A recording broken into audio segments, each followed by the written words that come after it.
नमस्कार, बहुत स्वागत है आपका। आप देख रहे हैं रिपब्लिक भारत। दोपहर 12 बजे की अहम खबरें लेकर मैं हूं आपके साथ सलोनी श्रीवास्तव।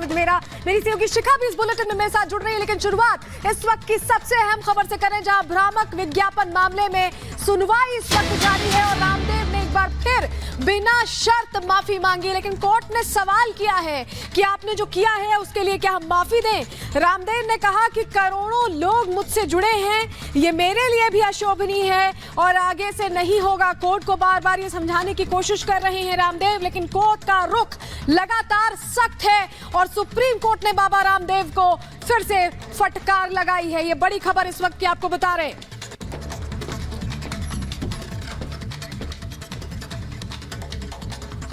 और इसी बीच एक और बड़ी खबर आपको बताते हैं। आचार्य बालकृष्ण ने कोर्ट से क्या कहा है ये आपको बता रहे हैं। उन्होंने कहा है कि स्वामी रामदेव किसी भी तरीके से, किसी भी तौर पर संस्था से नहीं जुड़े हुए हैं। फिर सुप्रीम कोर्ट ने कहा कि आप ऐसा बोलकर ये बता रहे हैं कि आप में सुधार नहीं है।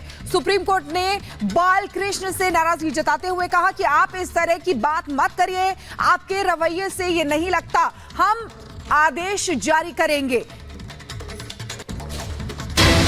लगातार सुनवाई के दौरान बड़ी बातें कही गई है और कोर्ट की तरफ से कहा गया है कि अभी हमने मन नहीं बनाया है कि हम आपको माफ करें। एक नहीं 3 बार आपने उल्लंघन किया है। कोर्ट ने ये क्लियर किया कि 3 बार उल्लंघन हुआ है। इस मामले पर रामदेव ने जवाब दिया कि हम इसको नहीं दोहराएंगे, लेकिन सुप्रीम कोर्ट का कहना है कि आपकी पिछली भूमिका को हम ध्यान में रखे हुए हैं, पिछले आदेश हमारे ध्यान में। और इसी बीच एक और बड़ी खबर आपको बता दें, भ्रामक विज्ञापन का मामला 23 अप्रैल को सुप्रीम कोर्ट में होगी अगली सुनवाई। बाबा रामदेव, आचार्य बालकृष्ण को फिर से पेश होने को कहा गया है, यानी कि आज भी माफी नहीं मिली, राहत नहीं मिली बाबा रामदेव को। अब 23 अप्रैल को फिर से पेश होना होगा कोर्ट में। ये बड़ी खबर आपको बता दें। और हमारे साथ हमारे सहयोगी वैभव सीधे जुड़ रहे हैं सुप्रीम कोर्ट से। वैभव, आज भी कोर्ट का रुख बहुत कड़ा रहा है और कहा है कि 3 बार आपने उल्लंघन किया है, हम आपको ऐसे माफ नहीं कर सकते, फिर से पेश होना होगा। बिल्कुल सलोनी, आज जब इस पूरे मामले की शुरुआत हुई, मामले की शुरुआत के बीच ही रामदेव का ये कहना कि वो इस पूरे मामले पर माफी मांगते हैं और उनके लिए पूरी तरह से अशोभनीय है। लेकिन कोर्ट से आज भी रामदेव को राहत नहीं मिली है। माफी सुप्रीम कोर्ट ने रामदेव और बालकृष्ण को इस भ्रामक विज्ञापन के मामले में माफी नहीं दी है। कोर्ट ने इस बात का भी जिक्र रामदेव की तरफ से किया गया कि वो जानते हैं उन्होंने क्या किया है, उनका दोष है, वो दोषी हैं और वो इस मामले में बिना किसी शर्त के माफी मांगते हैं। साथ ही बालकृष्ण ने भी इस बात का जिक्र किया कि उनके जो गुरु यानी कि स्वामी रामदेव ने जो भी बातें कही वो उस बात से पूरी तरह सहमत हो और वो समझते हैं कि उनसे जो स्थितियां हुई हैं वो गैर जिम्मेदाराना है और इस पर वो माफी मांगते हैं। लेकिन सुप्रीम कोर्ट ने आज भी बिल्कुल सख्त रुख दिखाया और ये भी कहा कि आपको भी पता है कि आपने किस तरह की गलती की है। न सिर्फ गलती की है, गलती के बाद भी आपने भ्रामक विज्ञापन के प्रचार में प्रेस कॉन्फ्रेंस करना बंद नहीं किया।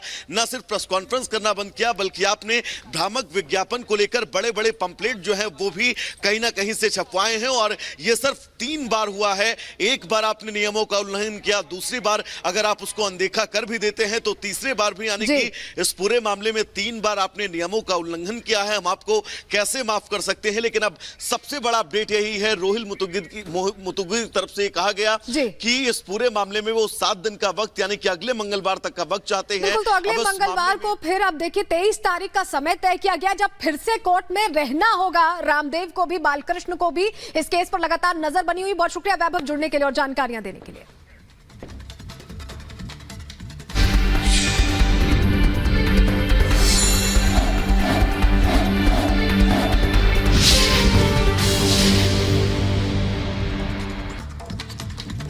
और चलिए आगे बढ़ेंगे। बात चुनाव 2024 की करते हैं, जिसको लेकर लगातार भारतीय जनता पार्टी तेजी से अभियान में जुटी हुई है। प्रधानमंत्री आज गया में मौजूद थे और गया में उन्होंने संविधान को लेकर जो आरोप लगाए जा रहे हैं उसके खिलाफ जवाब दे दिया है। विपक्ष को कह दिया है कि संविधान को कोई नहीं बदल सकता। उन्होंने कहा कि संविधान राजनीतिक हथियार नहीं है। विपक्ष के आरोपों पर जवाब दे रहे थे। संविधान सभा में 90% सनातनी थे, प्रधानमंत्री की तरफ से कहा गया, और संविधान श्रद्धा का केंद्र है। बिल्कुल, तो देखिए बड़ी बातें प्रधानमंत्री नरेंद्र मोदी ने पहले ट्वीट किया था बिहार के दौरे से पहले और उसके बाद आइए सुनते हैं क्या कहा उन्होंने। इतना ही नहीं, हम चाहते हैं कि संविधान सिर्फ अदालतों में दलील के लिए काम आए इतना पूरता नहीं है। संविधान हमारे जीवन को, हमारे संस्कारों को, हमारी भावनाओं को नई ताकत देने वाला संविधान वो ताकत है जिसको हमें दिलों तक पहुंचाना है। आपके लिए संविधान राजनीति का हथकंडा होगा, हमारे लिए संविधान श्रद्धा का केंद्र है, हमारे लिए संविधान आस्था का केंद्र है, हमारे लिए संविधान आने वाले 2047 के सपनों को पूरा करने का हमारा मार्गदर्शक है। और उसको लेकर के हम स्वतंत्र आजाद भारत को विकसित भारत की ऊंचाई तक ले जाने का संकल्प लेकर के चल रहे हैं। और इसलिए भाइयों बहनों, भारत के संविधान को इस प्रकार से गली मोहल्ले में ठोकरें मारने वालों लोगों को भारत के सार्वजनिक जीवन में कोई जगह नहीं है। अगर सामाजिक न्याय लाने की ताकत है तो हमारे संविधान में है। बिन सांप्रदायिक की सच्ची भावना को उजागर करने की ताकत है तो हमारे संविधान में है। और हम बड़ी श्रद्धा के साथ, इतना ही नहीं, बाबा साहब आंबेडकर को जो सम्मान हमने दिया है, आपको बोलने का अधिकार तक नहीं है। बाबा साहब आंबेडकर के जन्म से लेकर के जिन 5 महत्वपूर्ण स्थान पर बाबा साहब जी के जीवन का टर्निंग पॉइंट रहा है, उसको पंच तीर्थ बनाने का काम हमने किया है।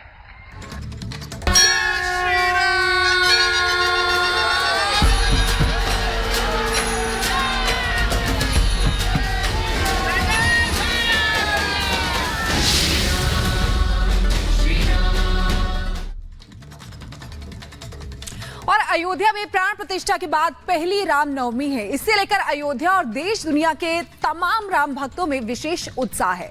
और इस विशेष अवसर को और खास बनाने वाले हैं सूर्यदेव, जो रामनवमी के दिन रामलला का सूर्याभिषेक करेंगे। देखिए क्या है 4 सदी बाद अयोध्या में रामनवमी की तैयारी।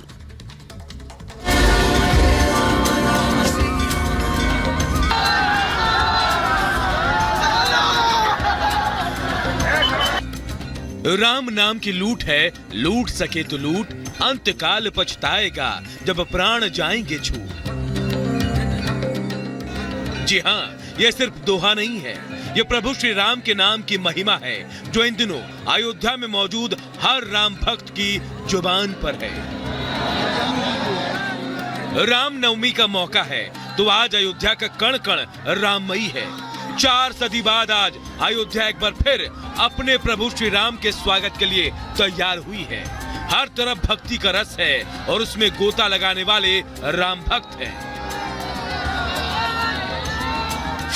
राम नवमी के मौके पर खुशियों का कोई रंग छूट न जाए, इसका पूरा ख्याल रखा गया है। भक्तों को रामलला के अलौकिक छवि के दर्शन हो और वह पूरी जिंदगी श्री राम के इस बाल स्वरूप की छवि को दिल में समेट सके। इसके लिए श्री राम तीर्थ ट्रस्ट और अयोध्या प्रशासन ने पूरा इंतजाम किया है। 16 तारीख से लेकर 19 तारीख तक अयोध्या में ऐसे भव्य इंतजाम किए गए हैं कि 400 साल बाद एक बार फिर अयोध्या में त्रेता युग जैसा दृश्य उभर आया है। सबसे बड़ी बात तो ये है कि प्रभु श्री राम के आदर्श शासन काल यानी रामराज को दोबारा सजीव करने के लिए राम नवमी के मौके पर अयोध्या आने वाले हर राम भक्त के लिए बराबरी का इंतजाम किया गया है। इस बार प्रभु के दरबार में राजा से रंक तक सबके लिए एक जैसा इंतजाम है। अगले 4 दिनों तक सारे वीआईपी पास निरस्त कर दिए गए हैं और सुबह 3:30 बजे के ब्रह्म मुहूर्त से लेकर प्रभु के शयन काल रात 11 बजे तक सभी राम भक्तों को सामान्य तरीके से प्रभु के दर्शन होंगे। बहुत भाग्यशाली महसूस कर रहे हैं। ऐसा बहुत कम लोगों